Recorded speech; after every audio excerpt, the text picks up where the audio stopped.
Howdy, howdy, howdy, and thank you for joining me tonight here on September the 29th, 2024. And starting a new one tonight. I hope everybody's ready for it. Got one of our normal partners, one of my good friends, someone that I truly trust and has been a great partner to the channel. And then we have someone that's coming in, and I think that the addition of this person is really going to bump this up. As you all know, I've been talking a lot about getting into the true crime world and looking into the things that go with that. And so I wanted to make sure that we bring in different perspectives as we're talking about true crime, about current incidents in the world, the celebrity crime stuff, all that. I wanted to make sure that we brought different elements, different ways of thinking about things. So when I did that, I started thinking about, first off, we got to have, I come into this, I'm 30 years of law enforcement, retiring out as a chief of police. And, so I've got that end covered. I thought, well, you know what, let's bring in somebody that's going to bring in the civilian side of it, someone who hasn't been in trouble, although I know that he's gotten a number of personal protection orders against him or restraining orders, but that just seems to be his claim to fame on things. He's been a good friend of the channel. He's someone that we truly love having on, and he does a great job with stuff. So let's bring in our good friend Clearwater Chad. How we doing, brother? Good, Bo. How you doing tonight? Doing real good. I'm really excited about tonight and what we're going to be doing. So you want to introduce yourself to the folks who may not know you? Oh, sure. Well, my name is Clearwater Chad, and I do a lot of different characters, including Clearwater Chad, Stuttering John, Attorney Frank Amadeo. I do the weather on Poe's channel and Joey C's channel, so I get around, folks. So do you have one for us tonight? Absolutely. We changed up the city, folks. Hopefully it's okay, Poe. So the weather in Rochester, New York tonight is 67 degrees. 5% humidity, Poe. No, 5% precipitation. The wind is at 6, and it's 86% humid, Poe. Excellent. Thank you. All right. So the third person who's going to round this off and helped us bring up the topic of 3 can keep a secret if 2 ain't here no more is a gentleman that I got to meet through Clearwater Chad. Has a really great backstory. I'm not even going to get into it because that is his story to tell you. And I want to bring him in. He's going to give us that third element to this, so we have a real well-rounded viewpoint on the true crime, the criminal stuff that's going on, everything from, celebrities to common people that are involved in this stuff. And you know what? Screw it. We're going to take some slaps at that stuttering piece of crap, Stuttering John, as well. So let's go ahead and bring in our third member of the panel, Mr. Joey C. How we doing, Joey? Hello, Mr. John and Mr. Clearwater Chad. Thank you for having me. Appreciate it very much. Oh, thank you. This is great. I'm so excited about starting this new chapter here and getting things rolling with it. I think this is going to be a great thing. So for my viewers and some of Chad's that may not know who you are, you want to give us a brief rundown of who Joey C is? Well, Joey C is very much in the thing called the Dabbleverse, which is all about Stuttering John. I have my own channel, Catalano TV. I formerly have podcasts as one of John's second mics for several months. I did. So I've been on the Shuley Network, TSN. I've been on with Kevin Brennan on his show several times.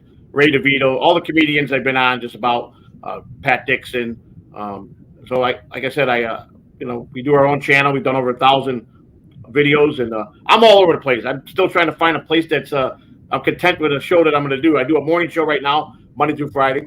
I do a night show. It's a night talk. I do a couple nights a week. That's where I just get involved with the chat room. I see a couple of my guys in your chat room right now. So happy that it happened. But like I said, this is something I've been wanting to do for a long time as well. And I'm glad that I met Chad and he was able to hook us together. And I'm really looking forward to this. So. Excellent.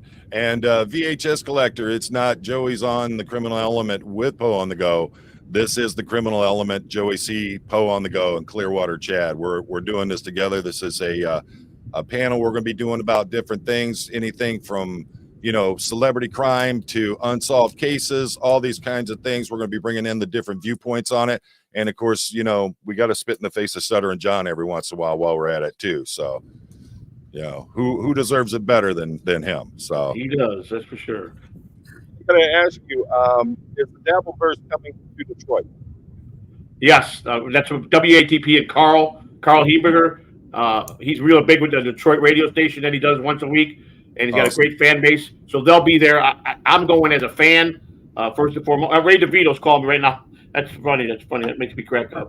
But yeah, so he'll be in Detroit. I'm going as Catalan TV's going just as a fan because we're friends of everybody, and it's just interact with the fans, stuff like that. So yeah, you gotta get me hooked up with the info on that because I live just south of Detroit, so I'm definitely down for that too. So I would like to try to go too.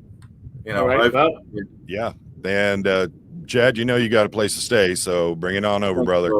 We'll do. So yeah, we'll I don't know, Tiny Chad. I mean, do you have to be fat to be on Catalano TV? I don't know. Tiny, what's up, Tiny? One thing I'm gonna tell you, we're gonna bring over a lot of people for the Dabbleverse. It's gonna be a different, interesting audience. I'll say that. Hey, I'm always down for it. Y'all wanna play it. You want to talk the smack? We can take it right back to you. So don't worry about that.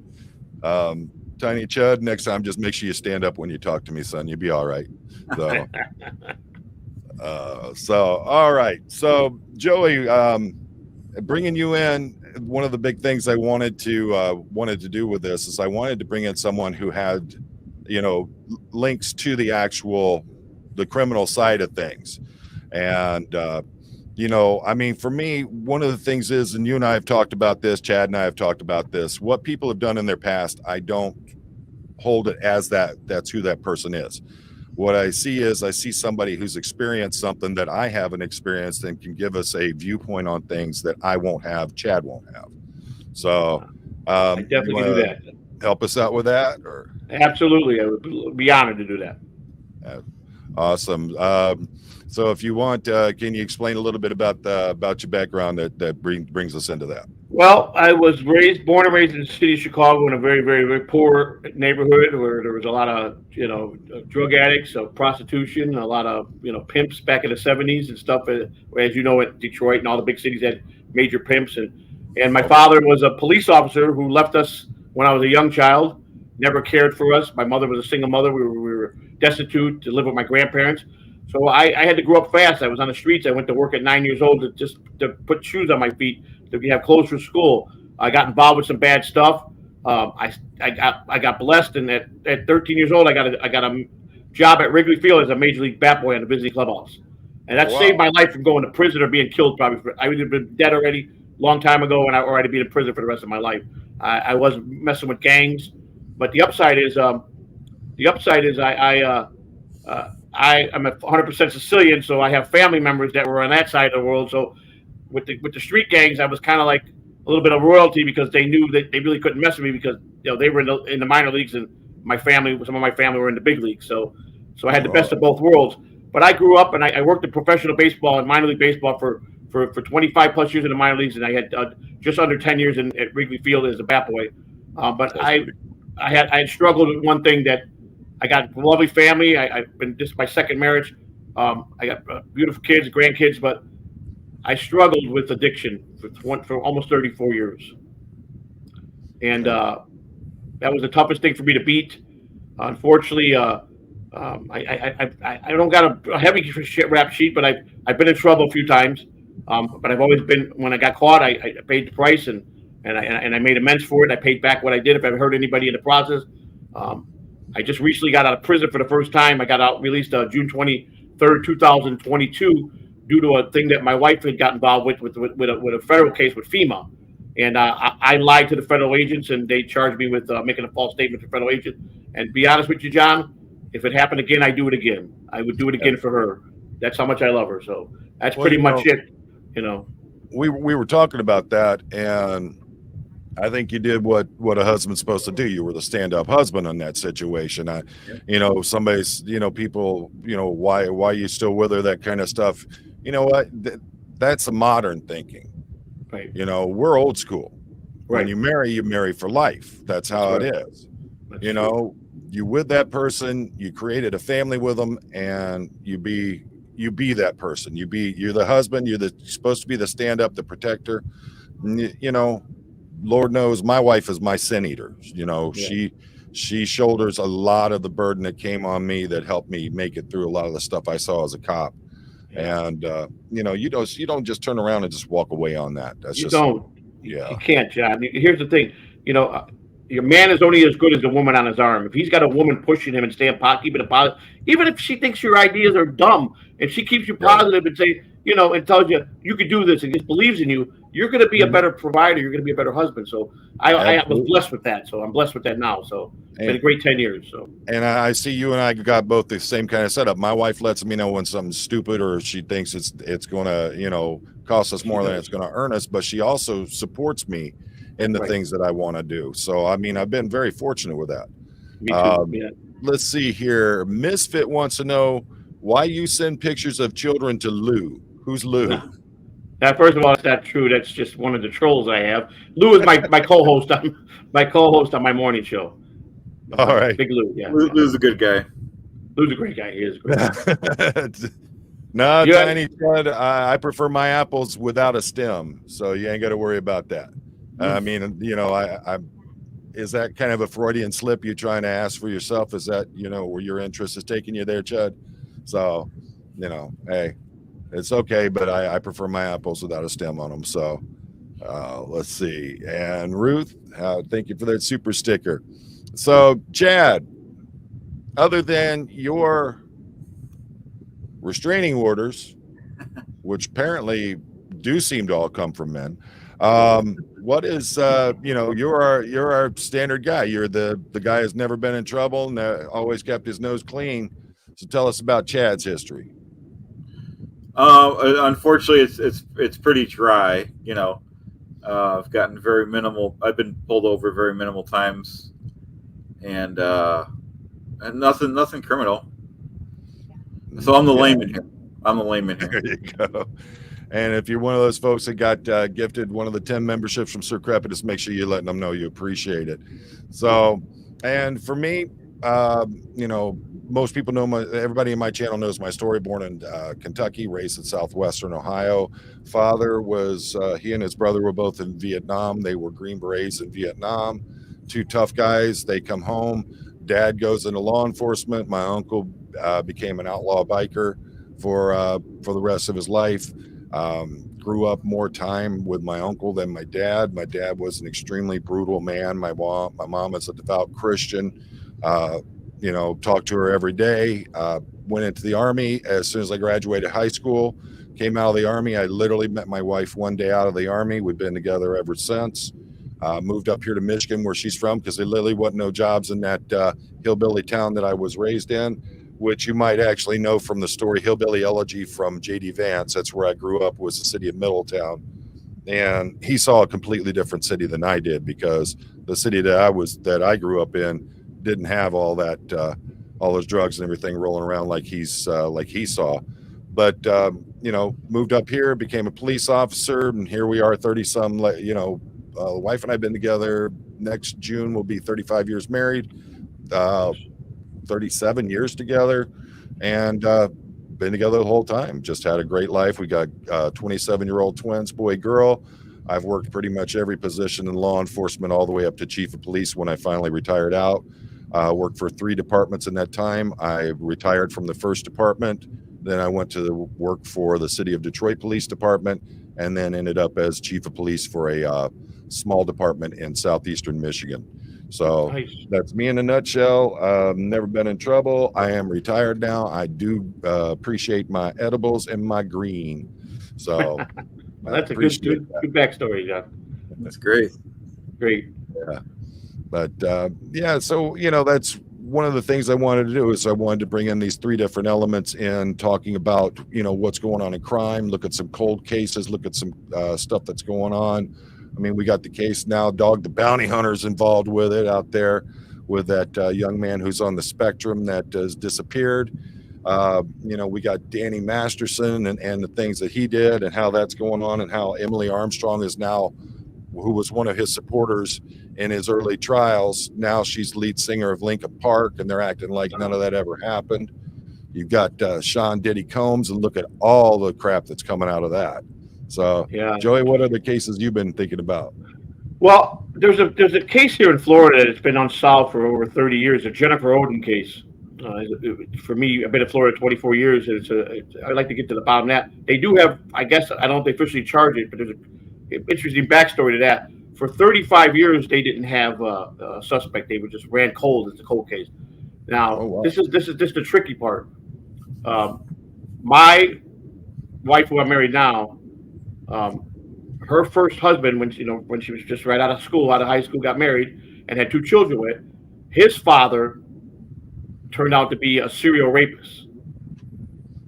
So the kid, yes, and he got convicted for life for this one girl that lived. One girl lived, but they had come out and reached out to Christina like 9 years ago and asking a bunch of questions. And I turned to him. I go, "You guys are looking for a serial killer." He goes, "How did you know that?" I go, "I've been around enough cops to know when the questioning what you're asking." He said, "I can't." So I asked her. He goes, "I can't give you that detail." But he kept asking if she saw any like certain things that he carried on him, like a trophy. You know how they get a trophy whenever when they kill somebody, which they all do. Serial killers, they take a trophy from somebody. Well, this one girl lived, and he messed her up pretty bad, and she didn't come out too well as an adult. She was well enough to testify against him, put him away for life. Now, they had cleared him on a Jennifer Oden case. There was no physical evidence. Now, all of a sudden, because the family is calling for someone to be brought to punishment for this, all of a sudden now the backpack appeared with his DNA on it. And I'm kind of questioning the police on this now. At first they said that there was no DNA, and I hope he is the guy that did it. That, if it is, because he deserves to be be killed by death here. But they came out before this. But when he got arrested for the other one, they tested his DNA. Said none of his DNA was at the crime scene. Now all of a sudden, a few years into it, because the family's had enough. It's been close to 35 years. All of a sudden now that the backpack was found his DNA on it. So I don't know what they're doing, the sheriff's department here, but I see a lot of holes in this now.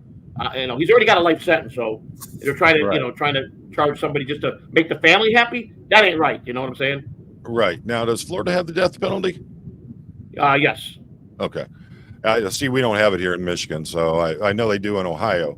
But yeah, that's kind of strange that they find no DNA at the scene, but now 30 years later, they're finding DNA on a backpack. Yeah. I also got a question, what's the ability of that DNA to be checked properly? Right. And those are all things that, we got seriously needs to be looked into, because if they end up screwing this up or having planted stuff just to take care of this case just for the family, I mean, the family deserves, they deserve closure. They deserve to have someone in jail for what happened to their daughter. But the fact is that planting that evidence, you could actually end up getting that guy freed and start looking into a whole lot of other cases and get a lot of other people who actually did commit crimes free as well. Exactly. I wanted to be him, John. I wanted to cut you off. I want him to be the person. But like I said, I want him also to be convicted with the right evidence. I don't want no one should be convicted falsely, with planted evidence. I'm against that. If you got somebody, you got the evidence, put them away. Even when I got caught, if you got the evidence, I'm not going to try to get out of it. I'm going to be a man and I'm going to go face the music. But a lot of times this happens, and Florida is not a really good place for police departments. So. And Indigo Insights, this is something else we also have to think about as well. So there was no DNA taken from the crime scene, or are they planting DNA on the backpack, or is this unrelated to the case? And that's another thing. DNA degrades significantly after 7 years. But the question I have is, did they even check DNA at that time, or did they start checking later? Well, I don't even know. Was DNA even around 30, 35 years ago? Were they doing that? I don't believe they were they? Wow. Let's see. Ozone, do you think the guy killing all those prostitutes up and down I-80 will ever be caught, or will Ray DeVito continue to get away with it? So that's one of my guys. That's one of my people. Hi, Ozone. Yeah. How are you? Good guy. Hey, Ozone. He's a good guy. Yeah. Good guy. Let's see.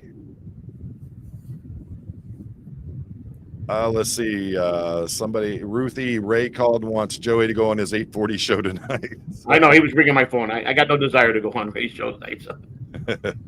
Let's see. DNA was invented in 1996, same year as Nintendo 64 came out. There you go. 86. I tell you what you go find, I don't know if you've seen it with your channel, but like with mine, if there's something that I'm like, I don't know about that, somebody's going to come up with the info right out of the cage for us. Let's see. And Tommy Tone. Now, Tommy is former law enforcement from Canada. First DNA conviction was in England in 1986. So I think I've heard that too. Yep.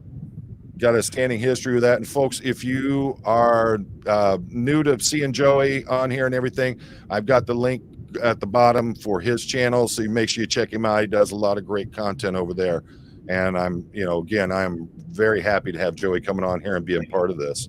Thank you. So I have a real problem with a lot of the, there are literally companies that are making tons of money nowadays where they just go back and they prove or they defraud, take away the, DNA evidence that was used in cases years ago. And there's a lot of people have been able to get out of prison who've been stuck in prison 20, 30 years because of this DNA testing. And I think it's a great thing that they're doing that. You got to remember, in any kind of situation like that, there are going to be growing pains. They're going to make mistakes. And they found that some of these labs have been caught up in faking DNA results as well. What do you think about that, Joe?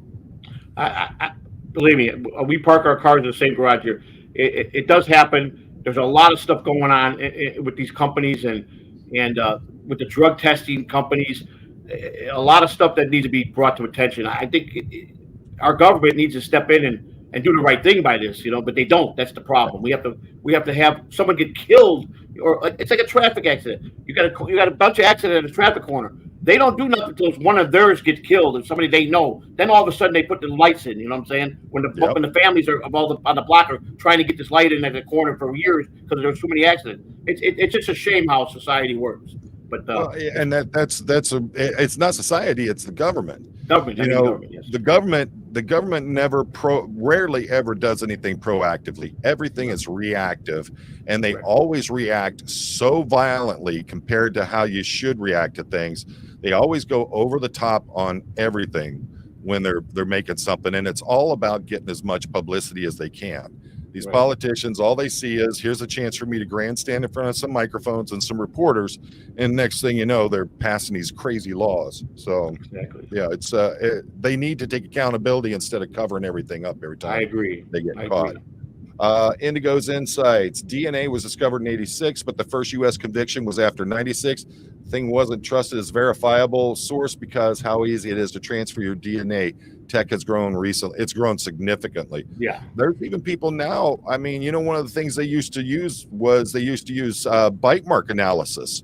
And now there are a lot of people that are very big in the community when it comes to forensics who are saying that bite marks aren't as reliable as people think they are. And they've been able to show where bite marks that people are finding that you'll see on someone's skin, they say, oh yeah, well, it matches up with this person's dental records, and come to find out it was a dog or something like that had bit the person. And they're just showing that bite mark forensics isn't what people thought it was. And there's a lot of people in jail just over bite mark. So yes, I agree. there's a whole lot of people that are in jail over what I consider to be flash in the pan or fad forensics. I want to see good, solid forensic work. I don't want to see, I believe all this stuff. I want to know what is factual, what is not factual about things. Well, what's the prime case, John, that everybody should have learned from, the OJ case? Absolutely. That was so trampled on, that DNA, all the evidence was so unbelievably, it was so obvious. I mean, come on, everybody knows he did it. I mean, if they would have just planted the evidence right, and if they would have not plant the evidence right, I'm sorry, present the evidence right, instead of being bigots that they were, and they were prejudiced, and you had the cops, the Furman guy who was very prejudiced in L.A. He messed up a lot of stuff. I blamed him for why that case went sour. I really do. Oh yeah, I mean the fact is that you got cases like that where you got somebody, and you believe that they're guilty. All they had to do was just do the proper job, do their work right, and they would have been able to prove that the way they needed. But instead, they let it get turned into a circus, and they had to fudge as much as they could to try to get things going. And in the end, he still got away with it. So, I mean, when it went into the civil trial, there was a whole lot more that was presented in that was more factual than what they did in the criminal trial. And the family actually won in that case. But, because we got to get this guy, and let their prejudice and their racism speak out for them. They ended up allowing somebody who I believe was a murderer go free, and have you seen the memes where he's holding a banana doing the psycho scene where he's acting like he's stabbing somebody with a banana? I mean, that right there is just it. He made a mockery of the whole thing. Furman and that whole group right there, they literally made LAPD look like clowns. There you go. Joe Gurris, LAPD is a clown circus. We're going through a lot of problems with that right now with this anti-Scientology stuff. So, how familiar are you with any of that, Joe? Well, I mean, I know Ron L. Hubbard is the guy that wrote the book and basically started the Scientology. I lived in Clearwater for a lot of years, so they're right downtown. They own everything in Clearwater.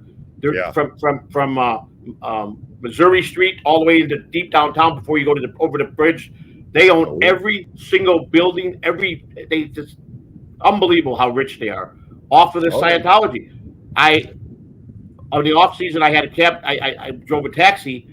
So I picked up a lot of those Scientology people, and they started talking. The couple that were able to take a cab, they didn't even like them doing that. They like to bus them for their apartment complex. They keep a tight knit on them. They don't want them talking too much. But they were telling me that one guy said he had to get divorced before he could join. They made him divorce. That was one of their rules. And I'm like, I thought there was families like. He goes, only if you got power, if you're powerful and got money, you could stay married if you're in that elite group. And then of course all the celebrities that have went in there. And you've listened to their story is unbelievable. Yeah, Scientology is very, to me, just a cult, straight cult. I don't believe there's any religion in it at all. So. Oh yeah, well that's where Chad and I, that's where we pretty much got our feet wet with YouTube and doing the investigative work and things like that. We were just recently down in Clearwater, and when you start hearing the stories, like a young lady I've had on here several times, Miriam Francis, whose father SA'd her as a child, and instead of bringing this man to justice like it should have been done, Scientology shipped him out of the country and tried to keep him hidden for years. He finally went to LAPD and confessed everything that he'd done, but apparently it doesn't meet within the statute of limitations, so he's going to get away scot-free for essaying his own child. And this cult has done nothing but cover up things like this. You have Lisa McPherson, who died under some very strange circumstances. You have Whitney Mills, who ended up taking her own life, and they cover it up all the time. And it's just, to me, it's absolutely insane that you have this cult that's able to do these kinds of things, and they're getting away with it every day of the week. They're bringing children in from out of country, holding their passports, working them literally like slaves. And they say, oh, well, we pay them, what is it, $47 a week, Chad? Exactly, at $50 a week. Yeah, they're getting nothing for it. And then they're out in LA, they have perpetual permits to keep the roads closed, keep the sidewalks closed. They literally went in and put planters along the sidewalk. Handicapped people can't even get up to the sidewalk because of these planters. And they had to go to the city and actually make the city tell them they had to remove those things. Hopefully that'll all be done pretty soon here. But I mean, this is an outrageous cult. I agree. Joe Gurris, I find it amusing that there are legit criminals out there today that thought they got away with something long ago and having nightmares every night now. Well, it's not just them. It's the families of the victims. It's the society around it, never knowing what to, never knowing what's going to happen, because you have these people who got away with these horrific crimes and the damage that it does to an entire community based around that crime, and those people never getting caught. That's the reality of this situation. Right. Let's see. I'm wondering, I don't know if we have anybody in Clearwater here tonight or not, Tommy. So let's see. We've got people like Amber Vanasse, She's a former Scientologist. You know, Scientology has done damage to a lot of us, unfortunately. I mean, you hear the people like Serge Del Mar, his husband Michael, and the fact that they are, you know, the things that Serge went through as a child, the abuse, the scandals. You got Jamie Mustard, who literally was born and they took him from the hospital to Scientology and turned him over to Scientology, and that's where he grew up. Yeah, You know? that's sad. I mean, who's worse? I don't know, Catholic Church or Scientology. I mean, they're both rackets. I Catholic, agree. they're both rackets. I mean, the most powerful people in the world are the Catholic Church, the Vatican. I mean, they're the front. They're the home base for every Sicilian mafia guy in Sicily for their money. I mean, it's common knowledge. I mean, and I grew up Catholic, and I don't say I'm Catholic now. I'm a Christian, but Catholic Church. I mean, they would have gambling on Friday night at the casino Saturday, and then on Sunday they're preaching. You know, you got a father, a priest that might be a pedophile who's assaulting boys. You know what I'm saying? So you don't know this. You know, so they're a big racket. So I put them in the category with the Catholic Church. Oh man, I've watched the documentaries down in South America where the archdiocese. I don't know the hierarchy and the ranking within Catholic Church, but they literally live in a mansion that's guarded 24/7 by people walking around with AKs. Right. You know, they got the cartel members coming to them and meeting with them personally, but everybody else around the church and the archdiocese are living in abject poverty. Right. What kind of religion is that? I don't agree with it. You know, I'm a non-denominational Christian. I don't believe in being part of something that has dogma or all these traditions that you go by. I believe if it's in the Bible, that's what I believe, and I don't go by that other stuff. Who are the duck and baby goat? Oh, I'm the baby goat. The Duke. That's Stuttering John, and I once was formerly the baby goat. That's when I screamed with John. Yeah, he was the goat, and I was the baby goat. So, all right. Now it's the Duke. He's the Duke. So you know we'll make Chad the count. That's it. Well, he is Stuttering John. Chad is Stuttering John. I got my Count Chocolate cereal. If gonna be I love it. I love it. We didn't even set that up. I love it. Oh my gosh. I was gonna do a video of John eating the Count Chocolate cereal later. There's another good guy in the chat with Mumbling Nick. This guy's a good egg. He also struggled for about 8 years with addiction, and he wants to do an addiction podcast with me. And I think it's a great idea. I'm all about it. I want to help as many people I can to explain them how bad the addiction is, where it takes you, what it could lead you to. You know, talk to him. Let's see about getting him on. He says he knows the victims of the Catholic priest scandal from the Boston Globe from 2001 to 2002. So I vouch for him. He's a good guy. Yeah, let's talk about something and see about getting him on here, and bring the receipts, and let's start putting these people out there on Front Street, because I think one of the big things is everybody's so quick to move on to the next new hot topic that people don't actually think about what's actually going on and the damage that's been done. So let's see. Let's not forget the young man that the cult in LA just kicked out with one hand covering the front of and another on his back. What do you mean by that, Becky? Yeah, Becky's one of our friends. She's been targeted by some people that have just been doing some absolutely heinous things, talking about her and treating her bad and everything. And she's one of those people that I'm just not gonna. I don't care if she's not popular with the in crowd. She's never done nothing wrong to me. Everything she does, she tries to be right by people, and she's taken quite a beating and she's still standing. So she's always welcome here. That's great news. Nice to get to know her. Thank you. Let's see. He was kicked out Friday for being gay. Okay, that's another thing with the church Scientology is that if you're gay, lesbian, trans, anything within the LGBT community, unless you're a superstar, then suddenly, they're willing to look the other day. And Poe, I don't know if you know this, but do you know who took care of him in the end? Was the Aaron Foundation. The SPTV Foundation gave him a plane ticket. Wow. Yeah. Within hours. It's amazing. Yeah, that'll tell you how bad Scientology treats its members and its former members, that they actually there've actually been foundations created to help support these people after they're out. because they come out. A lot of them don't have an education. They don't have any money.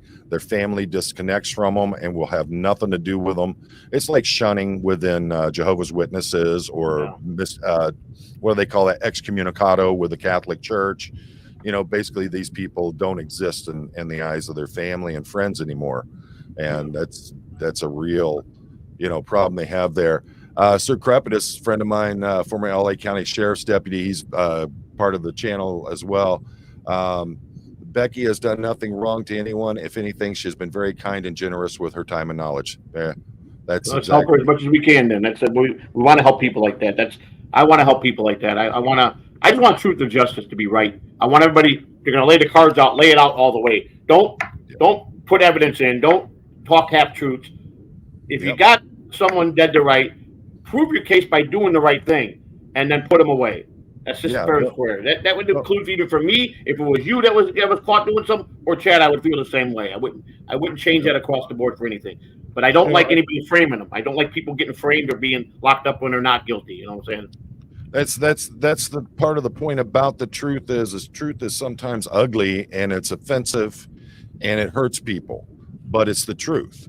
I would rather have the truth and have the right person put away than be told a lie or blow smoke up my backside and let someone get away with a crime just because they're rich, they're popular, or they have a lot of connections, and that's my problem. So I agree 100%. 100%. Well spoken. And Reverend Billy says, howdy, Joe and Chad. Howdy. Hello, Billy. So just trying to get through some of these comments here. So tell us what else you work on there, Joey, with the Joey C show. Oh, like I said, I got the morning show going on right now. Like I said, I came into the Dabbleverse with a very unique way of how I entered in. I came in trying to be hated, trying to stir up the trouble with the trolls. I wanted to get my name out there. I knew Shuley was the only one I knew, and it actually took off. I was probably for several months, a lot of hate stuff, but I was talked about on just about every show in the Dabbleverse on a daily basis. I do the morning show with Big Lou. I've had a former co-host, Big Kahuna. It just didn't pan out for me and him, but he's a great guy. But Lou and I got this morning show we do Monday through Friday. Like I said, Chad comes on a couple of days a week. He does the weather for us as well. We do a thing called Busting Balls a couple of days a week in the afternoon, or I'll go on and don't send us super chats for me to eat something I don't like. Like I did spam last week. I hate spam, and every bite they had to super chat. And I got to do mushroom pizza on Monday, tomorrow. And I don't like mushrooms, so that's going to be another not so good day. I do a night chat with, I come on randomly at night, it's for the fans. I just get down and chit chat with them. But I do a lot of angry episodes too. I don't hold nothing in. I've got a lot of controversial stuff on my thing where, I was trolled so hard last year. And it got so bad and ugly that I pretty much was ready to go to war. I treated it like I was in war. I left the channel to my wife and to my friend, and I said I was just going to go out and fight the trolls. And I went hunting in all the chat rooms and did whatever I find out I can in Discords. And with the help of Lou, we pretty much shut them down, the ones that were on me for a long time. So. I've been real fortunate. I've got great mods on my channel who don't put up with that stuff. And Reverend Billy says, I only wish I had some spam and mushrooms. So, but my mods shut that stuff down. I'm like your folks coming in and sounding off and all that. They realize the difference because we have real trolls come in here that are part of another side of the whole anti-Scientology community, and they are. They come in and just some horrible stuff they're saying. They shut them down real quick. So that's one of the good things. Go ahead, Chad. Sorry to interrupt. People know with Poe on the Go, if you troll on Poe on the Go's channel, it could be a criminal offense. So it's true. Yep. So not anymore. I'm not. I'm not behind the badge anymore. I do my own. That's the great thing about being retired is. Sometimes when you're on the job, you have to hold your tongue. You have to be silent sometimes. Now that I'm retired, I don't give a crap. I can let it all out there and put my feelings out, how I think about things. I mean, if a cop's bad, a cop's bad. I'll put him out on Front Street. I just did it the other night. Right. We got a guy here in Detroit who's bounced around from department to department to department, where instead of being fired, they let him resign and he just goes on to the next department. This guy's so bad, he's been turned down by Detroit twice to get hired. That's something.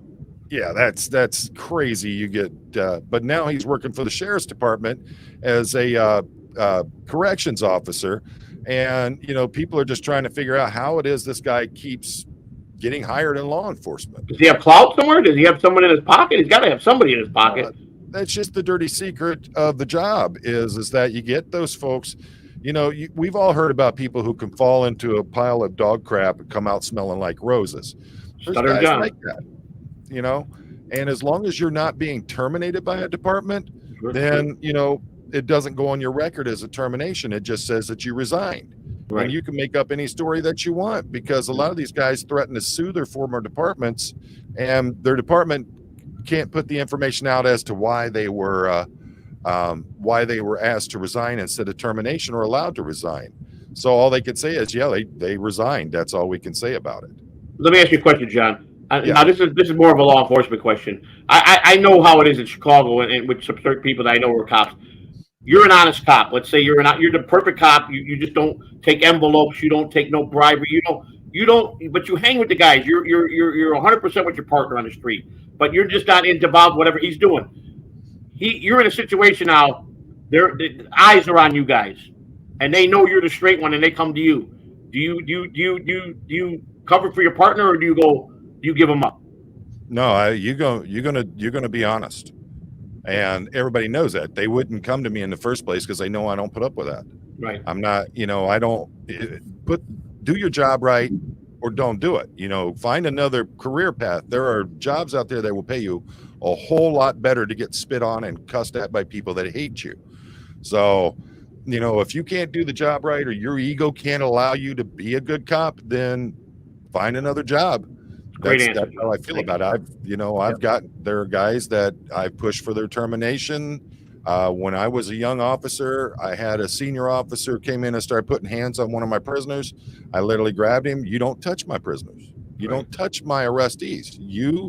If that's how you handle it, that's how you handle it. That's not how I'm going to handle this stuff. I don't like putting my hands on people unless I absolutely have to. I don't treat people bad. There are literally in my personnel file, there are letters from people. One woman wrote the mayor, the governor, and the state attorney general because I arrested her for suspended driving.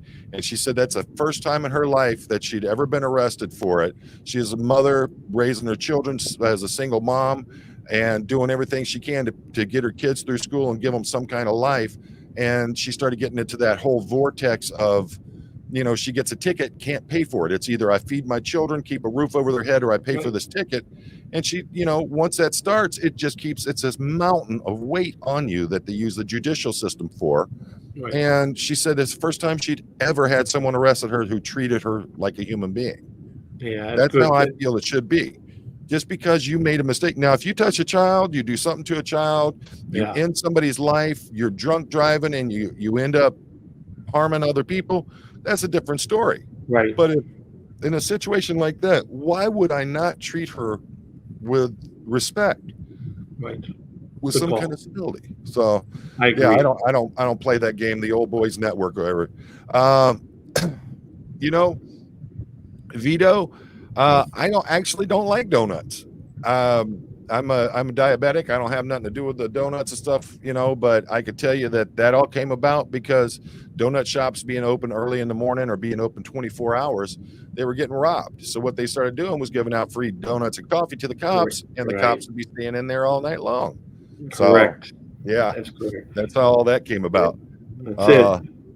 Because I know they frown on it. Most departments frown. Officers can't take anything from anybody, like free food at restaurants no more. Back in the day, in the 70s, 60s, 50s, and 80s, that was common practice in Chicago. Every restaurant you saw a cop, and you saw a bunch of, they were getting free. Everything was on the cup. But it was like you said, if it was in a bad area where they had a lot of robberies, they would pay. It's like these apartment complexes in Florida. They pay an officer, give him an apartment here. He doesn't even stay there, to put his sheriff car there at night. So it brings down crime when they see the cops in there. You know what I'm saying? So it works to a point.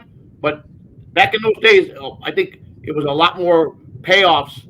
Today they're cracking down a lot. They're not perfect, but they're getting rid of a lot of the rotten apples quicker now today than the guys that put 30 years on and had so much juice you couldn't touch them. And the fact is, the worst thing that can happen is when cops start killing other cops because they're not crooked, and that happens a lot with a lot of departments. So it has happened in life. So it's very sad to see that, or that happens. So.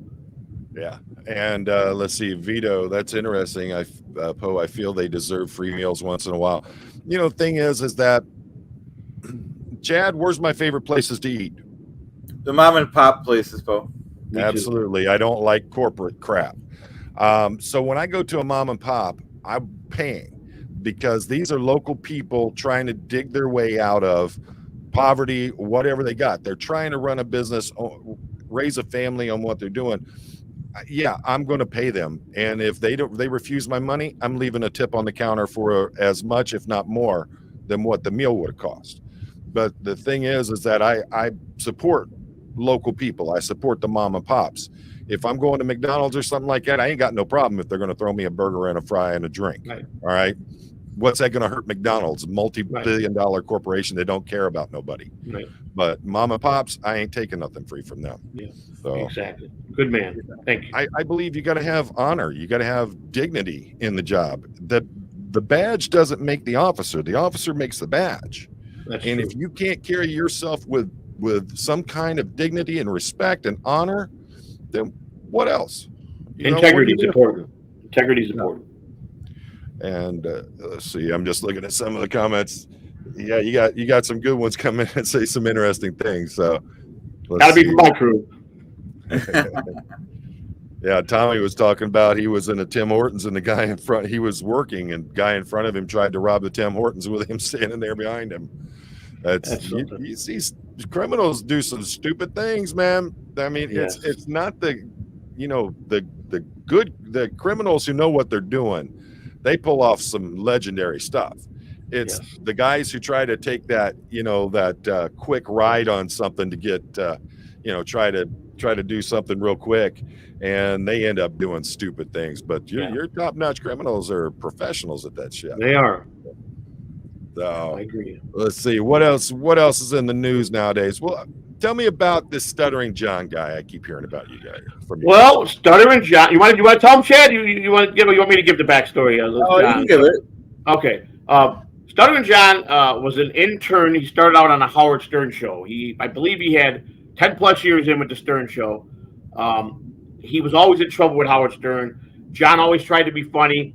He was basically the phone answering guy that would patch in people to Stuttering John. But he was a smart guy. John used his ability to get the gift of gab to people that would call in, and always would get the ones that had something to offer and become friends with them, because he was such a low-life piece of garbage that he would always come to work in a taxi or something and call up the intern and say, "I left my wallet at home, come down and pay the taxi." He damn well had a pocket full of money, and that's the type of guy he was. Jay Leno had someone from Jay Leno discovered him and wanted him to go over there to be. You remember the old Tonight Show with what's his name? What's the old guy's Johnny name? Carson. Johnny Carson and Eddie McMahon. So John was going to be to Leno what McMahon was to I forgot his name already. Johnny Carson, Johnny Carson, sorry. So John got an audition and he lucked out to get a job making $500,000 a year from making probably peanuts on the Stern show, because he was nothing more than an intern. Now John claimed to fame is he graduated at NY University. There's no record of that. They've proven that he lied about that. He went to community college. He didn't even have the grades to go to NYU. He was a failed, mediocre high school grades. But he did have a band. He did sign a record contract. Here's the statement you made earlier. Some people can step in shit and come out smelling so good. John has stepped in so many potholes of shit. He always comes out with something good in his life. He was a terrible father. He's got 2 trans kids that don't want nothing to do with him. His ex-wife remarried. He was so abusive to her and ordered her around and pushed her around. He lies about everything. He never paid taxes. He got so many tax liens on it. He just moved out of L.A. because the heat was so hot there. He lived in it. He's got an old busted Mercedes-Benz and a busted Harley that he has. He claims that he's got all this money invested. They caught him doing odd jobs. He lies about he was an Uber driver. He's done so many things. And the problem with everybody has with John is, yes, they recognize the things he did do. He did write the roast for Kareem Abdul-Jabbar. He did certain things, but he lies about everything. Here's a guy that had a house that he bought for I don't know how many millions when he got the big contract with the Jay Leno. He was with them 10 plus years. But Jay Leno was lied to. They told Jay he was a comedian. When they found out John wasn't funny, he kind of backpedaled him out of that position. But he hang on for 10 years. He has a great gift to gab. He's a great bullshitter, and he does know a lot of famous people that could say if you went up to them and say, "Do you know John Melendez?" They'll tell you, "Yeah." But he lies about everything. That's what the problem with everybody is. And he makes money. He makes probably about $8,000 a month on YouTube, and he only gets hate super chats. Everybody sends him $2, $5 with the most disgusting things they ask him. His mother, who's 80-something years old, who lives in Massapequa, New York, and she gets unbelievable phone calls from the trolls. Now, when it happened to his phone number, he changed his number. The son of a gun didn't even change his mother's phone number. What a great guy. Wow. He goes and orders his mother, "Mom, your phone on my clothes, Mom. Could you give me some coffee?" Makes her go up and down stairs at 87 while he's podcasting. He's terrible. He's just a terrible human being. Terrible. And he treats people like garbage. Every co-host, he burns through co-hosts like nothing. I was one of the ones that was a true friend to him. I really believe that he was a good guy. I was a big Stern fan. I tried. I gave him every opportunity. He's the reason why I got so hated in the Dabbleverse, because they thought I was betraying Shuley, and a lot of people don't like Shuley, but he does have a good amount of people that do like him. So those people were all over me. But then finally, John physically got on. I was on stream with him. My wife came on, and he asked my wife sexual perverted questions. Me and him had a big falling out. One day, maybe you could pull up the. I don't know if you want to see it, but I don't want to take it away from our show here. But maybe go to My Lost Interest. There's a guy. He's a clipper on YouTube. He's in the Dabbleverse, and he done the clip where me and John had a big shout off on there where I told him off, and I was working him with Shuley, and then Shuley called me one Sunday and said, "I can't take him talking about." I mean, he asked my wife things that if she liked it in the rear end, and then after we got on the phone, he was sending me ungodly texts like, "Hey, how much did they call my wife a hooker? They call her a whore, a prostitute." This is all through the Dabbleverse. They call to tell me they're going to rape my grandchildren. I get calls all hour of the night. Oh yeah, I get trolled really bad. So I've got a lot of enemies out there. So in this Dabbleverse, that it's been ugly for me and my wife. I brought this woman. She's let me do whatever I want on this internet to do what to make our channel grow. She has her own show, and I brought her into this. I feel so bad but she can handle. She's a tough woman, But she's like, "Don't worry about it. I can handle this." But now it's been a lot better the last few months. But it was terrible last year. It was. I mean, one was going to be charged with criminal case because he physically left voicemails saying he wanted to rape my grandchildren on my voicemail when he was drunk. So it got ugly. It's gotten ugly, and John is a bad person to be around. He brought a lot of the pain to my family by me attaching myself to him. So I tell you, that's the beauty and the downfall of social media and the internet. Is right. So many people think that they are coming in anonymous, incognito, and that they can say whatever they want, however they want to say it, and think that there's no repercussions of it. But there's a lot of people been put in prison because they've been on here doing that kind of crap. I just saw a video today. This guy, 35 years old, and he looks like the kind who spends his entire life playing video games. Yeah. He's about 6'3", 6'4". He looks like he's a bag of gravy stuffed into a hoodie and some blue jeans with a belt that's too tight. But he's on a plane, and he thought it would be funny to post a bomb threat while he's on the plane. Oh. And then when he got arrested, he started crying like a little baby because, it was just a prank. People don't take that as a prank. What the hell's wrong with people? Wow. That's crazy. He actually did that. He was already kind of how dumb can you get? I saw a video you did a few weeks back where you had a guy in Fort Myers that was in a restaurant I think he was a homeless with a bunch of suitcases. Oh, and he yeah. I thought that was fascinating the way you guys had displayed him. He was a little crazy though. That guy would seem like he was losing off his rocker. He also said he had a bomb or something. Didn't he say there was a bomb in the restaurant? Yeah, craziness. Why did they want to do that? And then they wonder why they're in bracelets. Why am I in handcuffs? Why are you arresting me? Are you kidding me? Look what you just said. I mean, and then he starts crying for his mom and Right. all that. They're all big and tough when they're typing on the keyboard, but the minute that reality starts slapping them in the face, suddenly they start crying like children. exactly. And that's what I find amazing about this whole thing, is that you got people out there that think that it's okay to say the most rancid things there are, make threats towards people, but the thing is that there's a reality to it. Here in Michigan, we have a law that literally, if you send someone an email, a text, internet messenger, whatever you want to call it, instant messenger, that kind of stuff, threatening them, that's literally a felony under Michigan law. It's called sending threats via electronic conveyance. You can go to jail for up to 10 years for that. And people just think, oh no, it's just a prank. I was just having fun with it.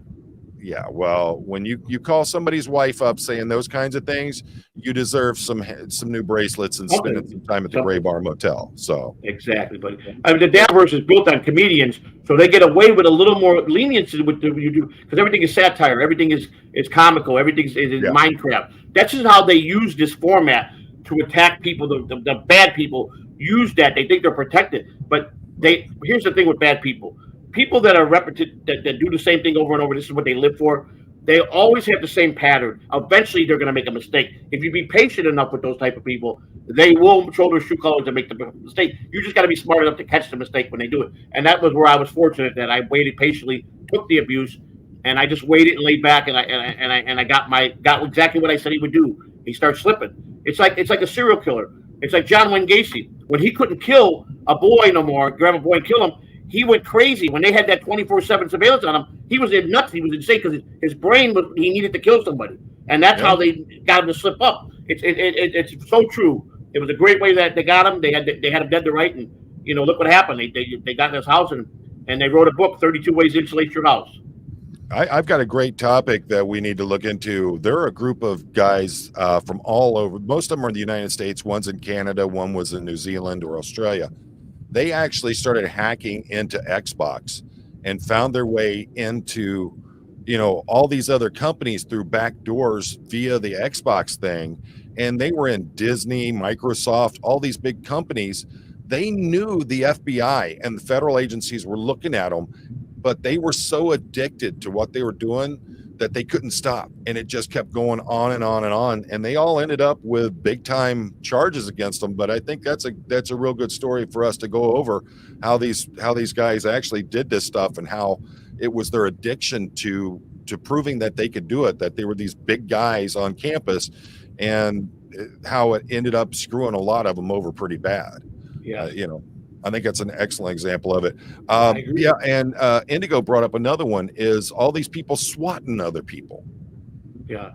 There's some swatting going on in the Dabbleverse. Some people have sent out people to be swatted in the Dabbleverse. So that's been done quite a few times in the Dabbleverse. These trolls are so vindictive.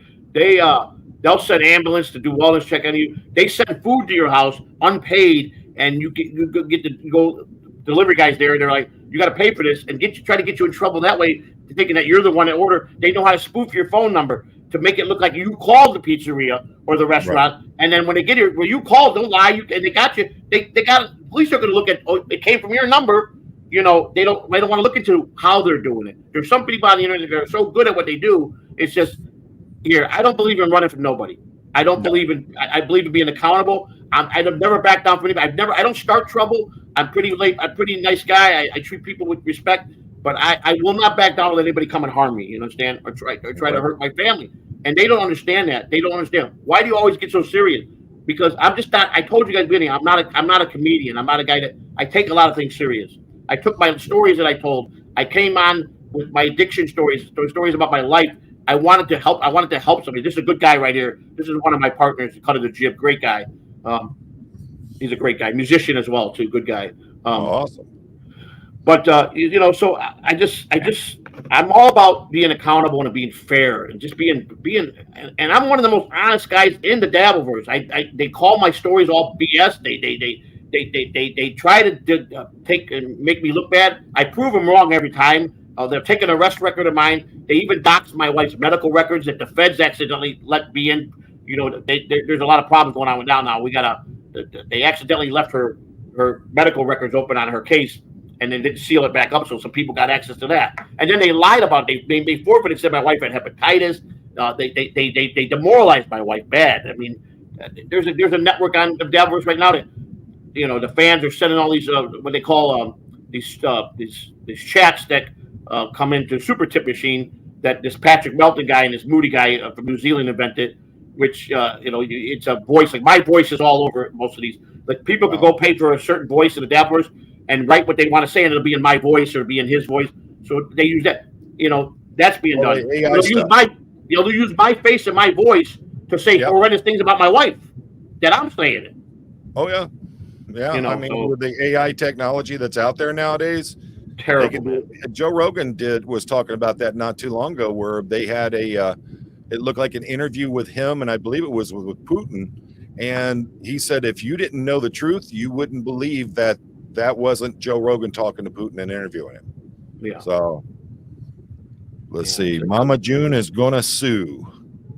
One of my guys, John No J, Reverend Billy, Tiny Chud, all these guys. I'm glad that they were able to come over. I put it out there. I put out our thing on Twitter, let them know. I told them they all better be here tonight supporting us.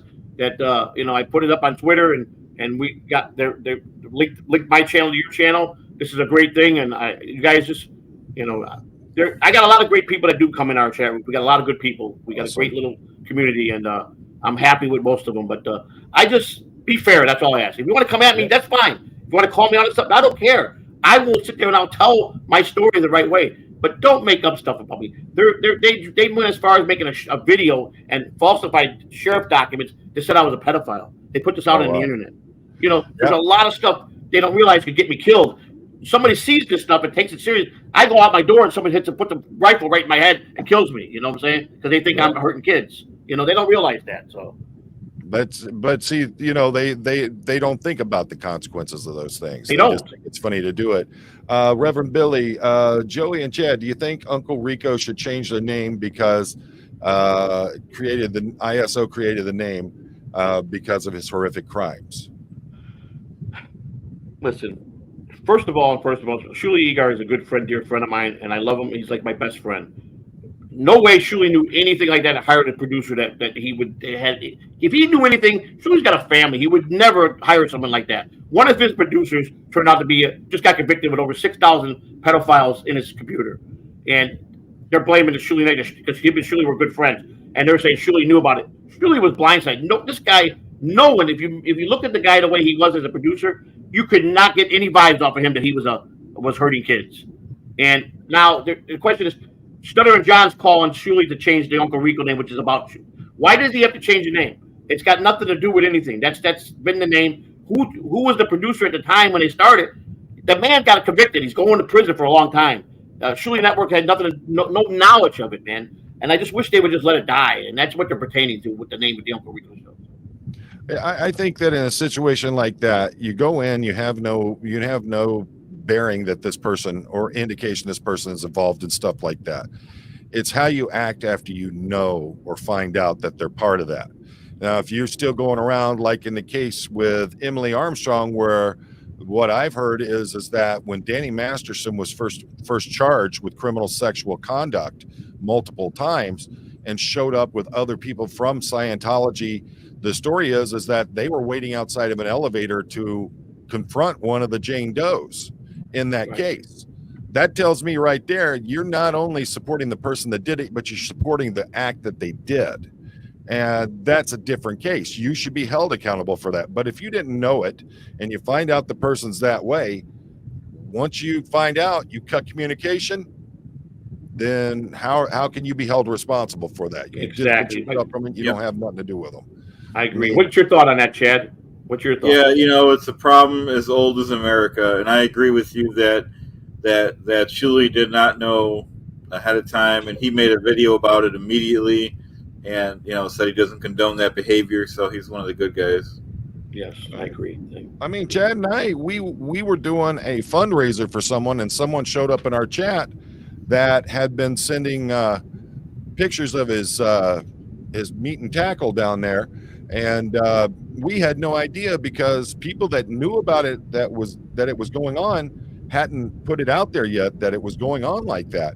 Immediately when we found out, that guy's been blocked. We don't have none. It's the first time I'd ever had any interaction with a guy, and we blocked him immediately. But it would have been nice that some of the folks who knew what he was doing when he came into our chat had given us a heads up. We would have blocked him immediately. But sometimes you get caught up and you just don't know what's going on. Well, another thing they do, John, you got to watch their pictures on their messages, because some of them you don't catch by eye, but if you expand it, they'll put things that YouTube would strike your channel for as their picture. So you got to always be careful with that. They'll put them kind of. And then I also learned that I was in a situation a couple weeks ago.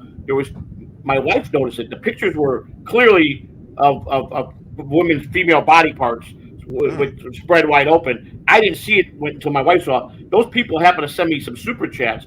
Now I had a choice. Do I just say it ain't my fault to YouTube, and just let the money come through, the $4 that was, or do I do the right thing and get him out of there and don't violate the rules? So I don't care if it was $100. I would have banned them. Like, when you ban someone that sends you a super chat, you no longer get that super chat. It's done. It's erased. So I did the right thing, but this is how they try to attack me. I had them coming in mind doing super chats, and what they were doing where they were making statements that if you just read them, it didn't seem like anything as you're reading it, but as it sounds out as you're saying it, it's racist or it's homophobic or something like that. And fortunately for me, I sound everything out before I say it. So as I'm reading it, I'm like, and I'm like, good try there. Thank you for that super chat, but bye-bye. But that's one way they get you. That's how they take it. These hardened trolls will take your living away. The little money you get in donations and super chat, they'll destroy your channel and brag about it, how they took the channel. One guy brags about how he did over 100 channels. He's taken down over 100 channels and brags about it. To me, you got a lot of free time on your hand, and they need guys like you. There's a lot of guys in prison that would want you to be their bitch and wash socks and underwear, pal. I promise you that. So there's a lot in there for a guy like that. So. Yeah, that's it. That's the amazing thing is it's always the folks who would end up being owned by somebody else if they were in that situation, who always want to do the most tough, hardcore stuff. That's fine. You want to be like that, but when reality comes back and catches you, don't go crying about it. That's right. Don't go begging people for help or playing the victim. You brought that on yourself. Correct. If I make a mistake, I take the penalties for it. That's right. How many guys have you arrested in your life? Oh, that were tough guys. They were big tough guys, and they pissed their pants when you put the bracelets on them, and they put them in a tank, and they were just around that type of inmates, not even fully in the county jail yet, and they're crying like babies. I mean, here in the Detroit area, you run into real hardcore people that are, they're the kinds that they don't. These are the kind of guys that they're thugging on breakfast cereal kind of stuff. Right. From the moment they're awake to the moment they go to bed, they're just nothing but pure anger. And those guys, they don't break. I had a guy that actually got, what do they call it? They actually deemed him as a serial killer. I had him in and I was interviewing him for a possible, K-Cal. That was the kind of stuff that they would do. But I had had this guy in there. I'm going at him for 3 homicides in our city, and this guy was not breaking for anything. I was able to get him charged because the dummy was putting everything on his Facebook stuff, and I used fake accounts, and I got his Facebook, all of his stuff from his Facebook on there. But in person, you couldn't break this guy. There wasn't nothing you could do. I've had other people that have done some horrendous things break down like babies once they realize we got the stuff on them. But for the most part, we got some pretty hardcore guys in the Detroit area. Yeah, and they don't play around. It's definitely the truth. How is it the laws in Detroit if a guy's a convicted felon and he gets caught with a gun or gets caught with just the bullets. Florida is. Well, the bullets. Generally, that just leads you to the possibility that they have one. But the thing is that if they get caught with a firearm and they're convicted felon in Michigan, that's an automatic 5-year.